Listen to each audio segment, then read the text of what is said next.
Donc on va partager aujourd'hui sur quelques doctrines qu'on n'avait pas eu le temps de partager dernièrement.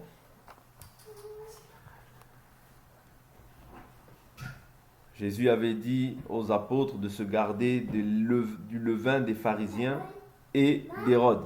C'est ce que nous allons essayer d'étudier par la grâce du Seigneur aujourd'hui. Donc ici je suis dans Marc chapitre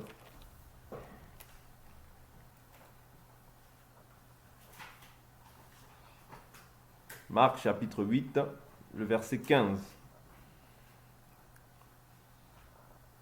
Marc chapitre 8, le verset 15. Jésus leur fit cette recommandation: gardez-vous attentivement du levain des pharisiens et du levain d'Hérode.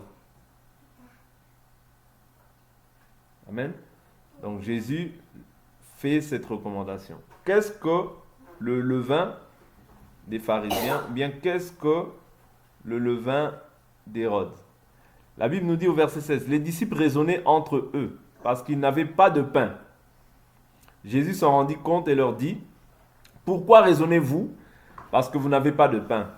Vous ne saisissez et ne comprenez pas encore. Avez-vous le cœur endurci? Vous avez des yeux et vous ne voyez pas. Vous avez des oreilles et vous n'entendez pas. Ne vous rappelez-vous pas, lorsque j'ai rompu les 5 pains pour les 5000 hommes, combien de paniers pleins de morceaux vous avez emportés? 12, lui répondirent-ils. Et quand j'ai rompu les 7 pains pour les 4000 hommes, combien de corbeilles pleines de morceaux avez-vous emporté? 7, dirent-ils. Et il leur dit: ne comprenez-vous pas encore? Vous voyez? Donc ici, quand on peut voir dans Matthieu, par exemple, Matthieu chapitre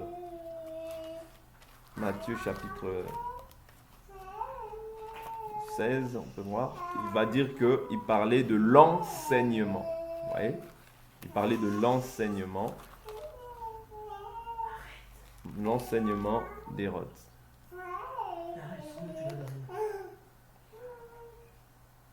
Matthieu chapitre 16, verset 5, je reprends, c'est la même écriture mais qui parle d'une autre manière. Les disciples, en partant pour l'autre rive, avaient oublié de prendre des pains. Jésus leur dit: gardez-vous attentivement du levain des pharisiens et des sadducéens. Je saute. Au verset 12, il dit: alors ils comprirent qu'il avait dit de se garder non pas du levain du pain, mais de l'enseignement des pharisiens et des sadducéens. Vous voyez? Donc il y avait les pharisiens et les sadducéens, d'accord, qui étaient des groupes en fait qui avaient été créés au temps de la loi, d'accord, qui étaient aussi là pour pouvoir enseigner la parole de Dieu. Vous voyez, qui étaient là pour pouvoir enseigner aussi au peuple la parole, ok? Donc c'était des chefs du peuple, d'accord. Donc ils enseignaient la parole. Maintenant, le levain, qu'est-ce que le levain des pharisiens et des sadducéens? C'est ce que nous allons essayer d'étudier aussi par la grâce du Seigneur. Allons rapidement dans Luc chapitre 12. Luc chapitre 12. Luc 12. Parce qu'en fait, là, on est en train d'étudier les doctrines. Okay? Luc chapitre 12, verset 1. Sur ces entrefaites, les gens s'étant rassemblés par milliers, au point de s'écraser les uns les autres, Jésus se mit à dire en premier lieu à ses disciples: gardez-vous du levain des pharisiens qui est l'hypocrisie. Vous voyez? Donc là, il parle encore, il ajoute quelque chose en disant non pas simplement l'enseignement, mais là il ajoute encore l'hypocrisie. Vous voyez? Donc la Bible nous dit: il n'y a rien de caché qui ne doive être révélé, ni de secret qui ne doive être connu. C'est pourquoi tout ce que vous aurez dit dans les ténèbres sera entendu en plein jour. Ce que vous aurez dit à l'oreille dans les chambres sera prêché sur les toits. Vous voyez? Donc, qu'est-ce qu'il dit par la suite? On va voir en fait de quelle hypocrisie les pharisiens ou bien les sadducéens étaient animés. C'est ce que nous allons étudier, comme j'ai dit aujourd'hui. Allons rapidement dans Luc chapitre 20, verset 45. Luc 20, 45. La Bible nous dit: tandis que tout le peuple l'écoutait, il dit à ses disciples: gardez-vous des scribes. Ils désirent se promener en robe longue Ils aiment les salutations sur les places publiques, les premiers sièges dans les synagogues et les premières places dans les repas. Ils dévorent les maisons des veuves. Ils font pour l'apparence de longues prières. Ils subiront une condamnation particulièrement sévère. Vous voyez? Donc ça, c'est des caractéristiques qui nous montrent en fait qu'est-ce qu'un scribe ou bien qu'est-ce qu'un pharisien. Ça veut dire que ils aiment les premières places, ils aiment les premiers sièges, ils aiment être appelés maîtres, toutes ces choses-là. Ils font pour l'apparence aussi de longues prières. Et la Bible nous dit encore qu'ils dévorent les maisons des veuves. Vous voyez? Donc, en réalité, Jésus nous montre là que ce sont des mauvais comportements. Prenons encore d'autres écritures qui vont nous montrer davantage le caractère des scribes. Retenez bien Luc chapitre 20, verset 45. Vous voyez? Ils font pour l'apparence de longues prières. Ils aiment se promener en robe longue. Vous voyez? Ils aiment les salutations sur les places publiques, les premiers sièges dans les synagogues, les premières places dans les repas. Vous voyez? Donc tout ça, ce sont des caractéristiques de Christ. Des scribes ou des pharisiens. Je vous ai toujours dit qu'un esprit ne meurt pas. Vous voyez? Un esprit demeure. Voilà pourquoi on peut voir encore ce même caractère dans la vie de certaines personnes. Vous voyez? Parce que l'esprit ne meurt pas. Un esprit demeure. Vous voyez? On peut être même dans l'église, mais on peut voir des caractères comme ça. C'est-à-dire, quand tu vois quelqu'un qui aime les salutations, quand tu vois quelqu'un qui aime se faire voir, quelqu'un qui aime se servir avant les autres, vous voyez, ça, ce sont des mauvais caractères que Jésus décrit comme étant des caractères des scribes et des pharisiens. Mais allons rapidement dans Matthieu, chapitre 23. Allons rapidement dans Matthieu, chapitre 23. La Bible nous dit encore, nous parle encore. Matthieu 23, verset 1. Alors Jésus s'adressa aux foules et à ses disciples et dit, les scribes et les pharisiens sont assis dans la chair de Moïse. Quand on parle de la chair de Moïse, c'est quoi? C'est-à-dire la loi. La chair de Moïse, c'est la loi. Vous voyez? La chair de Moïse, c'est la loi. C'est-à-dire quand on parle de la chair de Moïse, on parle de la loi, des commandements, d'Exode, Nombre, Genèse, Deutéronome, Lévitique. Vous voyez? C'est ça. La loi, les psaumes, les prophètes. Vous voyez? C'est ça qui régissait ou bien qui conduisait Israël. Parce que Israël observait les lois. Parce que la Bible nous dit, celui qui mettra ces lois en pratique vivra par elles. Vous voyez? Donc c'était ça qui régissait Israël. Ok? Mais la Bible nous dit quoi? Faites donc et observez tout ce qu'ils vous diront, mais n'agissez pas selon leurs œuvres, car ils disent et ne font pas. Vous voyez? Ils disent des choses, mais ils ne font pas. Vous voyez? Ils lient des fardeaux pesants, c'est-à-dire des choses lourdes dans la vie des gens. Ils lient des fardeaux pesants et les mettent sur les épaules des hommes. Mais eux-mêmes ne veulent pas les remuer du doigt. Vous voyez? C'est-à-dire que quand toi tu dis quelque chose, tu dois être au préalable le premier à mettre cette chose-là en pratique. Vous voyez? C'est très important. Vous voyez? Tu ne peux pas dire abandonne le péché si toi tu es encore dans le péché. Vous voyez? Ça c'est pas cohérent. Vous voyez? Donc il dit, ils ne veulent pas les remuer du doigt. Ils font toutes leurs actions. La Bible, regardez bien, la Bible nous dit toutes leurs actions pour être vus des hommes. Vous voyez? Ainsi, ils élargissent leurs phylactères et ils agrandissent les franges de leurs vêtements. Ils aiment la première place dans les repas, les premiers sièges dans les synagogues, les salutations sur les places publiques. Ils aiment aussi être appelés par les hommes rabbi. Rabbi, ça veut dire maître. Mais vous, ne vous faites pas appeler rabbi, car un seul est votre maître, et vous êtes tous frères. Vous voyez? Nous sommes tous frères. La Bible dit, et n'appelez personne sur la terre père, car un seul est votre père, celui qui est dans les cieux. Vous voyez? Ne vous faites pas appeler directeur, car un seul est votre directeur, le Christ. Ok? Le plus grand parmi vous sera votre serviteur. Vous voyez? Qui s'élèvera sera abaissé, et qui s'abaissera sera élevé. Vous voyez, ça, c'est le principe du royaume. Vous voyez, quand tu veux t'élever, Dieu t'abaisse. Quand tu veux t'abaisser, Dieu t'élève. Vous voyez, le principe du royaume, c'est ça. Donc la Bible nous dit, après il prononce maintenant les malédictions. il prononce, il dit, malheur à vous, scribes, pharisiens, hypocrites. Maintenant, il commence à dire en fait les œuvres qu'ils font. Il dit, parce que vous fermez aux hommes le royaume des cieux, vous n'y entrez pas vous-même, et vous n'y laissez pas entrer ceux qui le voudraient. Vous voyez? C'est-à-dire que eux, ils ferment le royaume aux gens, mais eux-mêmes n'y rentrent pas. Parce que le royaume, attends, on continue, il dit, malheur à vous, scribes et pharisiens hypocrites, parce que vous dévorez les maisons des veuves, et vous faites pour l'apparence de longues prières. À cause de cela, vous subirez une condamnation particulièrement sévère. Vous voyez? Malheur à vous, scribes et pharisiens hypocrites, parce que vous courez la mer et la terre pour faire un prosélyte. Un prosélyte, c'est quoi? C'est un nouvel adhérent à une foi. Quelqu'un qui a accepté la foi, vous voyez? Un nouveau converti. Vous voyez? Maintenant, la Bible nous dit qu'ils vont partout pour chercher un prosélyte. C'est-à-dire un nouvel adhérent à une foi. Vous voyez? Et la Bible nous dit, et quand il l'est devenu, vous en faites un fils de la géhenne, 2 fois pire que vous.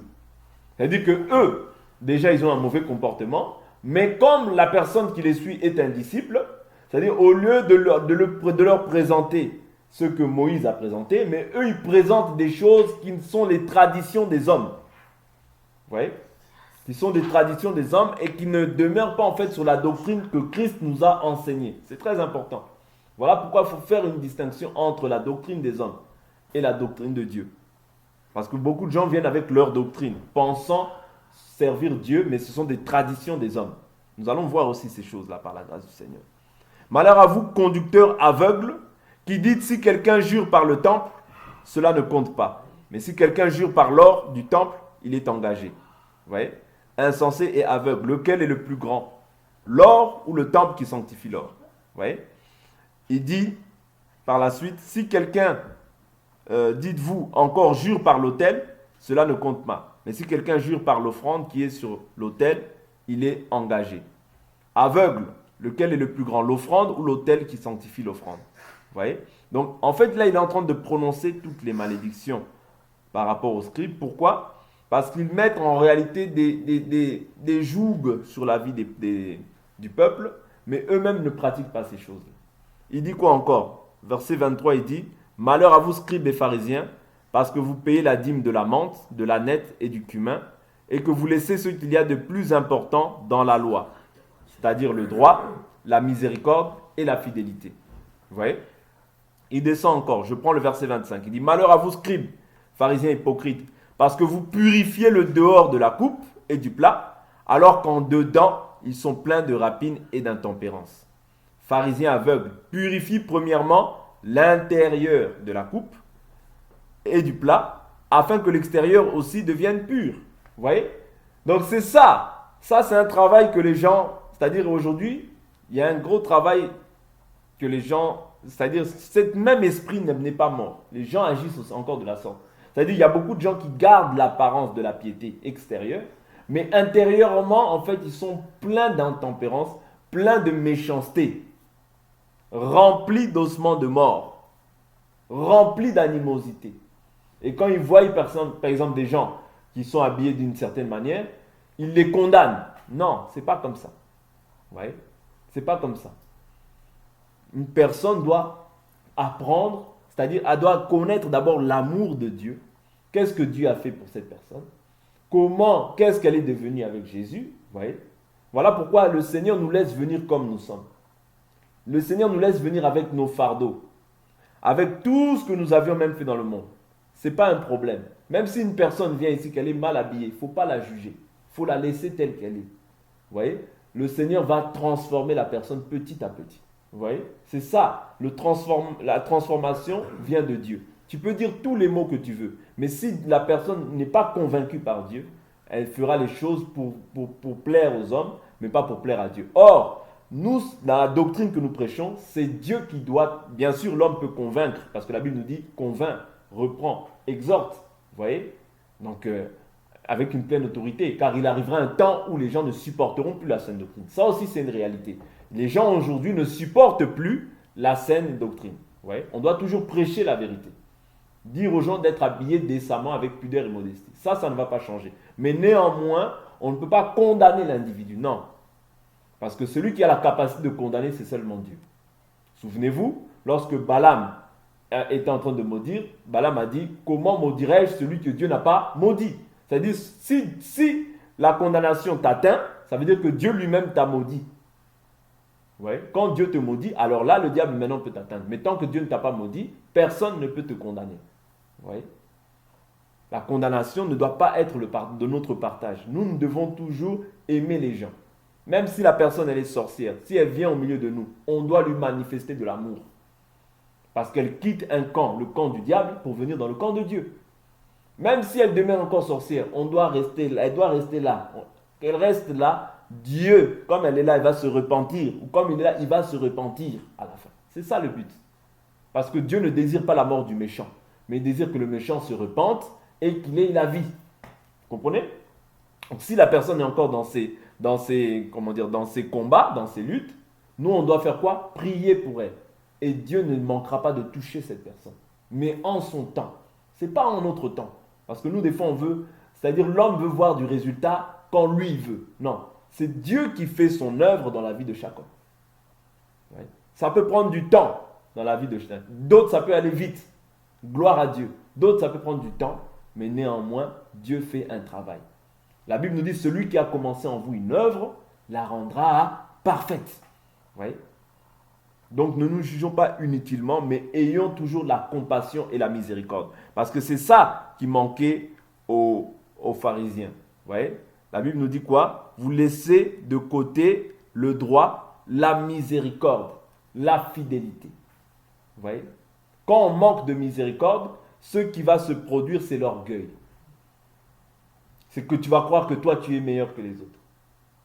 Tu vas croire que moi, je ne fais pas ça. Ah, lui, c'est un païen. Ah, moi, non. Ça, c'est vrai. L'Écriture me dit que oui, voilà, je peux le savoir. Mais des fois, je dois me préserver de dire certaines choses pour ne pas blesser l'autre, mais pour avoir aussi de la compassion. Compatir à la difficulté de l'autre. C'est ça que Jésus a fait avec nous. Jésus s'est abaissé. Lui qui était Dieu, il est descendu de son trône. Il s'est abaissé pour nous relever. Nous qui étions à terre, il est venu. La Bible nous dit qu'il a pris un corps d'homme, vous voyez. Il s'est humilié en fait. Il a accepté même que la créature que lui a créée puisse lui cracher dessus.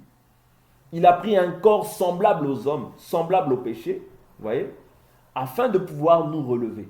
Voilà pourquoi nous aussi, nous devons être remplis de miséricorde, remplis d'amour. Parce que si ce n'est pas ces sentiments-là qui t'animent, ne te trompe pas toi-même, tu vas manifester l'orgueil. Tu vas manifester l'orgueil dans ton cœur. Ouais. Or, l'orgueil n'est pas un fruit de l'esprit. Quand tu manifestes l'orgueil, c'est-à-dire que le diable déjà tu as quelque chose en toi qui appartient au diable. Voilà pourquoi prions beaucoup plus pour que nos pensées soient renouvelées, pour que nos cœurs soient purs, pour que nos consciences soient saines et que nous ne laissions pas l'avantage au diable dans nos vies. Que le caractère de Christ soit formé et soit manifeste en nous, afin que rien ne nous ébranle. Parce que si tu n'as rien dans la conscience, si ta conscience ne te condamne pas, la Bible nous dit que tu es un homme parfait. C'est-à-dire que tu es en paix avec Dieu. Parce que ta conscience ne te condamne pas. Ça, ce n'est pas moi, ces gens qui disent ça. Vous voyez? Mais ces personnes-là, quand on voit ces choses-là, pour nous, c'est un avertissement afin que nous ne puissions pas pratiquer les mêmes choses qu'eux. Afin que nous ne soyons pas remplis d'intempérance. Remplis du fait de condamner les autres. Non, ce n'est pas ça. L'évangile, ce n'est pas ça. L'évangile, c'est la bonne nouvelle. La bonne nouvelle du salut. Vous voyez? La bonne nouvelle ne vient pas pour condamner quelqu'un. Mais la bonne nouvelle vient pour pouvoir annoncer. Vous voyez? Annoncer une parole de salut à celui qui va entendre. Une parole de réjouissance. Parce qu'une bonne nouvelle, c'est quelque chose de bien pour toi. Ce n'est pas quelque chose qui vient te condamner. Non. Quelque chose qui vient t'exclure. Non. Bien au contraire. Dieu veut que les hommes viennent à lui. Mais comment ils vont venir à lui? Dieu peut les toucher lui-même. Mais Dieu aussi, par nous, il peut toucher les hommes. Parce qu'aujourd'hui aussi, nous sommes des petits Jésus. Si on peut dire ça comme ça. Parce que tu as l'esprit de Christ, tu es un petit Christ aussi. Ok? Donc il dit quoi? Il dit Verset 27. Malheur à vous, pharisiens et scribes, hypocrites, parce que vous ressemblez à des sépulcres blanchis, qui paraissent beaux au dehors et qui au dedans sont pleins d'ossements de mort et de toute espèce d'impureté. Vous de même, au dehors, vous paraissez juste aux hommes, mais au dedans, vous êtes remplis d'hypocrisie et d'iniquité. Malheur à vous, scribes et pharisiens hypocrites, parce que vous bâtissez les sépulcres des prophètes et ornez les tombeaux des justes. Et que vous dites, si nous avions vécu au temps de nos pères, nous ne serions pas associés à eux pour répandre le sang des prophètes. Vous savez, ça, c'était le peuple de Dieu. C'était le peuple de Dieu. Voilà pourquoi Jésus est venu chez les siens. Mais c'est les siens aussi qui l'ont tué. Voilà pourquoi la Bible nous dit, l'homme aura pour ennemi les gens de sa maison. Premièrement, il y a la maison physique. Mais il y a la maison aussi de Dieu. Parce que quand tu annonces le message, les mêmes gens qui sont là cherchent à te détruire. Vous comprenez? Voilà pourquoi il faut beaucoup que nos sentiments, les sentiments de nos cœurs soient purs. Si nos sentiments ne sont pas purs, si les cœurs ne sont pas purs, mes frères, mes sœurs, je vous dis la vérité, on va avoir les mêmes sentiments que les pharisiens. On aura les mêmes sentiments. Voilà pourquoi il faut véritablement examiner son cœur. Parce que la Bible nous dit, garde ton cœur plus que toute autre chose, car c'est du cœur que proviennent les sources de la vie. Vous voyez? C'est très important. Si Jésus nous fait ces remarques-là, c'est pour que nous aussi nous soyons prudents, afin que nous ne manifestions pas aussi ce qu'eux ont manifesté en leur temps. Vous voyez? Donc ici, on voit que eux, ils étaient assis dans la loi, la loi, la loi, la loi. Voilà pourquoi quand ils voyaient quelqu'un en adultère, directement on le lapide. Voilà, la loi, la loi. C'est ça, ils étaient assis dans la chair de Moïse. Donc ici, quand on voit la doctrine des pharisiens, on voit la loi, on voit l'hypocrisie, on voit les traditions des hommes. Matthieu chapitre 15. Matthieu chapitre 15, verset 1. Alors les pharisiens et les scribes vinrent de Jérusalem auprès de Jésus et dirent, pourquoi tes disciples transgressent-ils la tradition des anciens? Ça, ce n'était pas dans la loi. Ça, ce n'était pas dans la loi, c'était les traditions des hommes. Il dit, la tradition des anciens. Car ils ne se lavent pas les mains quand ils prennent leur pain. Il répondit, et vous, pourquoi transgressez-vous le commandement de Dieu au profit de votre tradition? Car Dieu a dit, honore ton père et ta mère, et celui qui maudira son père ou sa mère sera puni de mort. Mais vous, vous dites, celui qui dira à son père ou à sa mère, ce dont j'aurais pu t'assister est une oblation à Dieu. N'est pas tenu d'honorer son père ou sa mère. Ainsi, vous annulez la parole de Dieu au profit de votre tradition. Ici, ce sont des traditions d'hommes. Vous voyez? C'est-à-dire les gens, ils annulent la parole de Dieu, mais ils mettent maintenant leur tradition en exergue. Vous voyez? Voilà pourquoi je dis que là où il y a beaucoup de lois, beaucoup de traditions, il faut faire attention. Vous voyez? Beaucoup de traditions qui ne s'appuient pas sur la parole, mais qui s'appuient sur la philosophie des hommes, il faut faire très attention. Vous voyez? Il faut faire très attention. Quand on voit les Noëls, toutes ces choses-là, les fins d'année, fêtes, ce sont des traditions d'hommes. Ce ne sont pas la parole. Quand on voit les gens qui commencent à s'adonner aux choses du monde, ce sont les traditions des hommes. Ce n'est pas la parole. Faisons attention. Dans les temps de la fin, là, il y a un mélange. Il y a un mélange. Pas possible. Vous voyez? Il y a un mélange pas possible. C'est-à-dire les gens annulent les commandements de Dieu, amènent maintenant les traditions des hommes. C'est très dangereux. Quand on annule Dieu, on éloigne Dieu. Dieu n'est plus là. Quand on annule les commandements de Dieu, Dieu n'est plus là. Vous voyez? Parce que l'Éternel dit, je suis avec vous lorsque vous êtes avec moi. Or, quand vous ramenez vos raisonnements, vos pensées dans les choses de Dieu, Dieu n'est plus là. Voilà pourquoi il est très dangereux d'amener ses pensées dans les choses de Dieu. Il faut réfuter toute pensée humaine, mais ramener tout à l'obéissance de Christ. Ramener tout à la parole. Tout ce qu'on fait, comme acte, ramenons tout à la parole. Voilà pourquoi le Seigneur dit au verset 8, verset 7, hypocrite, Ésaïe a bien prophétisé sur vous, quand il a dit, ce peuple m'honore des lèvres, mais son cœur est très éloigné de moi. C'est en vain qu'ils me rendent un culte en enseignant des doctrines qui ne sont que préceptes humains. Vous voyez? C'est-à-dire les doctrines qu'ils enseignaient, c'était des préceptes humains. Vous voyez? Ne touche pas, ne bois pas, ne fais pas ci, ne fais pas ça. Oui, il y a des choses que nous devons accepter parce que c'est biblique. Mais il y a des choses, quand ça ne s'appuie pas sur la Bible, nous ne refusons. Donc faisons très attention aux doctrines des hommes qui sont entrées pour pouvoir en fait asservir les hommes à leurs pensées. Je prends une autre écriture par rapport aux doctrines des hommes. Je suis dans le livre de Colossiens et on va voir aussi la doctrine d'Hérode. Qu'est-ce que c'est que la doctrine d'Hérode? Donc on a vu que la doctrine des pharisiens, des scribes, c'était l'hypocrisie, c'était leur enseignement, c'est-à-dire l'enseignement de Moïse, vous voyez, et ils ramenaient aussi les traditions des hommes, vous voyez, la philosophie humaine. Colossiens chapitre 2, verset 16. Ainsi donc, que personne ne vous juge à propos de ce que vous mangez et buvez, ou une question de fête, de nouvelle lune ou de sabbat. Tout cela n'est que l'ombre des choses à venir, mais la réalité est celle du Christ. Que personne, sous prétexte d'humilité et d'un culte des anges, ne vous conteste à son gré le prix de la course. Un tel homme s'abandonne à des visions, il est enflé d'un vin d'orgueil par ses pensées charnelles. Verset 20, je saute. Si vous êtes mort avec Christ au principe élémentaire du monde, pourquoi, comme si vous vivez dans le monde, vous laissez-vous imposer ces règlements? Ne prends pas, ne goûte pas, ne touche pas. Toute chose vouée à la corruption.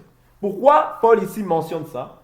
Parce qu'au temps de la loi, il y avait encore un problème avec le porc, avec la viande de porc. Vous voyez? C'est-à-dire les gens ne mangeaient pas telle viande, ne mangeaient pas telle viande.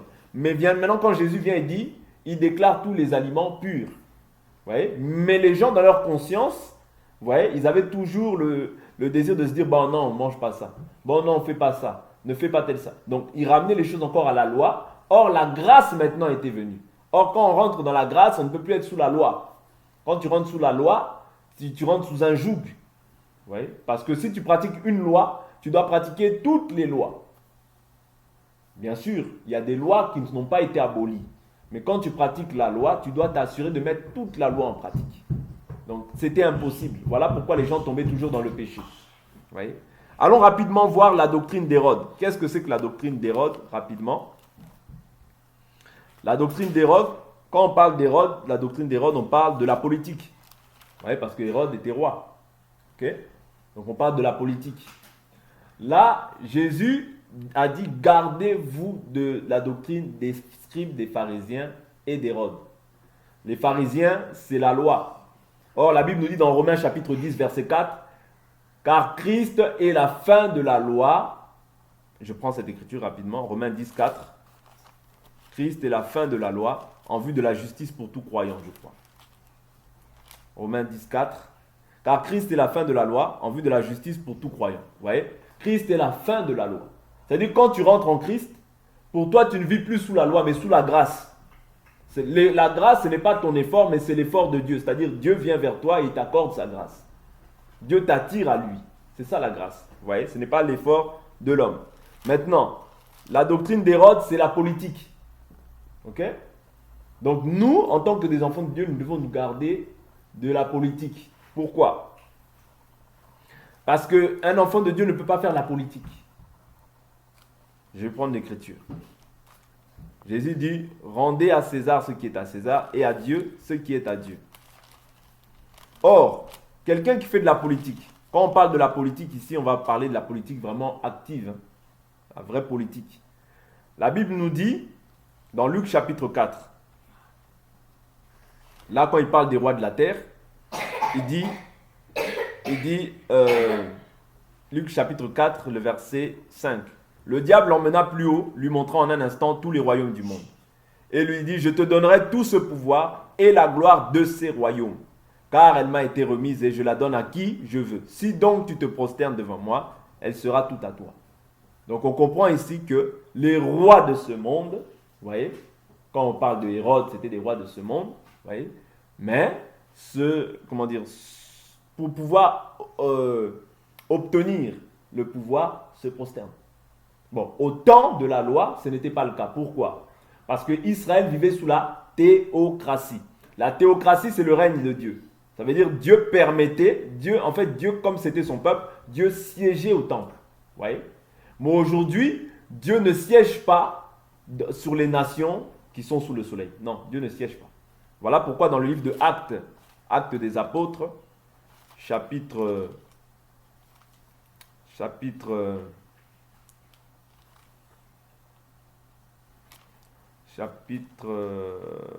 Je vais prendre l'écriture. Chapitre 4, le verset 26.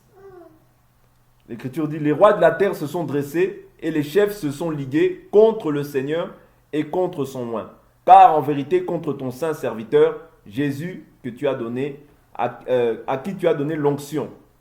Hérode et Ponce Pilate se sont ligués dans cette ville avec les nations et avec les peuples d'Israël pour faire ce que ta main et ton conseil avaient déterminé d'avance. C'est-à-dire, qui s'est concerté pour tuer Jésus?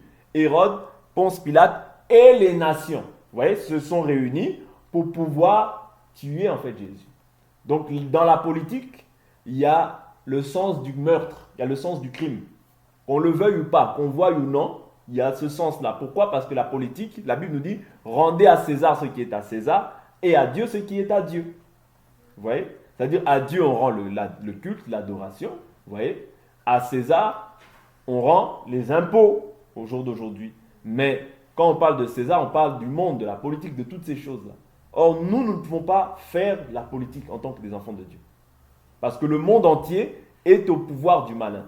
Vous voyez? Mais maintenant, la politique, c'est comment dire, une manière de pouvoir diriger. Ouais, diriger, en fait, les gens de ce monde. Tu ne peux pas diriger les gens de ce monde sans pour autant avoir affaire à des pratiques qui sont contraires à la Bible. Ouais. Ce serait difficile pour toi de pouvoir être un grand ministre sans pour autant être plongé dans les choses, comment dire, dans des choses qui est restée dans la parole véritable telle qu'elle est enseignée par les apôtres. Oui, ce serait difficile. Pourquoi? Parce que les rois des nations aujourd'hui se sont livrés en fait à des pratiques qui sont contraires à la parole de Dieu. Voilà pourquoi nous, en tant que des enfants de Dieu, nous ne pouvons pas suivre la doctrine d'Hérode. Parce que la doctrine d'Hérode, c'était de tuer Jésus. Ouais, de tuer Jésus. Or, Jésus dit, mon royaume n'est pas de ce monde. Vous voyez? Mon royaume n'est pas de ce monde. Nous sommes dans le monde, mais nous ne sommes pas de ce monde. Vous voyez? En réalité, ce que Dieu veut ôter en nous, c'est tout ce qui est désir de la chair, tout ce qui est monde, vous voyez? Tout ce qui est chercher à s'enrichir, parce que la Bible nous dit, ceux qui veulent s'enrichir tombent dans une foule de désirs. Parce que l'amour de l'argent, c'est la racine de tous les maux. Vous voyez? Donc ici, je parle de la doctrine d'Hérode. Quand on parle de la doctrine d'Hérode, c'est cette doctrine-là. Vous voyez? Parce que souvenez-vous, Hérode et Pilate, ils étaient ennemis, mais pour tuer Jésus, ils sont devenus amis. Vous voyez? Ils étaient ennemis, hein? Mais pour la mort de Jésus, ils sont devenus amis. Vous voyez? C'est-à-dire la politique, il y a le sens du meurtre, il y a le sens de la mort. Vous voyez? Ce qui était, c'est ce qui est, c'est ce qui sera. Il n'y a rien de nouveau sous le soleil. Vous voyez? Donc, Hérode et Pilate, d'ennemis qu'ils étaient, sont devenus amis pour la mort de Jésus.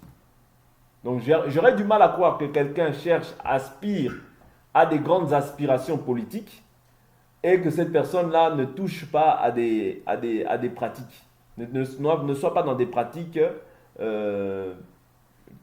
macabres, des pratiques qui ne glorifient pas Dieu. Donc, j'aurais vraiment du mal à croire ça. Vous voyez? Cette personne va être noyée, plongée dans l'occultisme. Pourquoi? Parce que ce monde-là demande des protections. Parce que ce monde-là, c'est un monde de requins. Vous voyez? Donc, un enfant de Dieu ne peut pas s'adonner à la politique.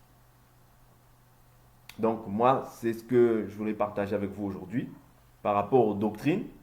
Parce qu'aujourd'hui, il y a beaucoup de gens qui prétendent être hommes de Dieu, mais qui prétendent être aussi ministres, ouais, ou députés.